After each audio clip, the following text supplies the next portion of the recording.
nnukwu Archbishop na-ahụ maka ụka Katọlik n'Ọnịcha na mpaghara Ọnịcha niile bụ Most Reverend Dr. Valerian Okeke agbapego ụlọ obibi ụmụakwụkwọ ya bata ụmụakwụkwọ dị 1,200 nakwazi ogige ebe ha na-eri ihe na St. John Science and Technical College Alor Council Idemmili North.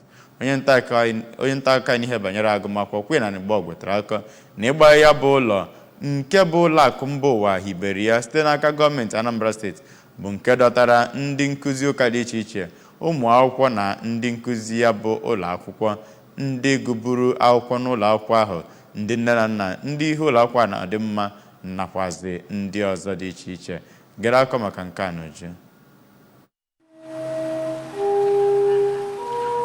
Ya bụ ebe obibi nke ụmụ akwụkwọ nakwa ebe iri nri bụ nke arụrụ n'oge aka na-achịbụ steeti a na mbụ bụ Chief Willie Obianọ bụkwa nke arụsịrị site n'aka Onitsha Archdiocese ma bụrụkwa nke Most Reverend Dr. Okeke gbapere. Emekwara ka mmata na ụfọdụ ọrụ ndị arụgasịrị ebe ahụ bụ ụmụ akwụkwọ ndị nkụzi nakwa ndị ọzọ nyere aka wee rụọ ya. Ka ọ na-ekwu okwu, Archbishop Okeke kwuru na kemgbe ndị gọọmenti nyechighara ụlọ akwụkwọ n'aka ndị ụka bụ ndị nwebu ya na mbụ enweela ọtụtụ ihe dị mma a na-afụta n'ebe ahụ. O kerekwara ndị nne na nna, ndị nkụzi nakwa ụmụ akwụkwọ nke ya bụ Old Boys Association maka ịtụnye oke ha n'ịlụpụta ya bụ ụlọ.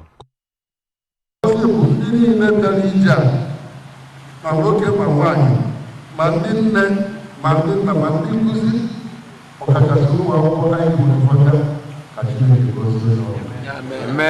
Ka Chineke tụkwasara unu Amen. ngozi ngozi. Site n'ekpere ndị ọrụ ndị asọ ka mara Chineke kpatara ndị ọka site na Kristi bụ anyị. Ka ọ na-ekwu okwu, onye na-elekọta ya bụ ụlọ akwụkwọ Reverend Father Francis Unegbu mere ka amata na arụsịa ya bụ ụlọ akwụkwọ ụmụ akwụkwọ ndị ahụ bụ ndị ga-enwe aṅụrị.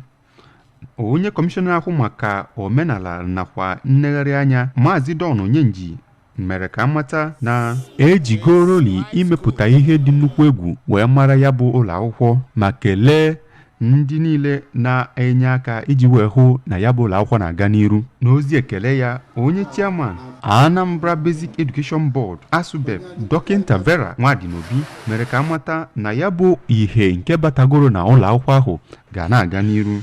N'aka nke ya, onye president nke Old Boys Association nke ya bụ ụlọ akwụkwọ Chief Cyprian Afunugo kwuru na ụlọ akwụkwọ ahụ bụ St. John Science and Technical College Alor bụ nke eji ihe mara mma na-ezopụta ụmụ akwụkwọ bụ ọkpọkọpị wee mara.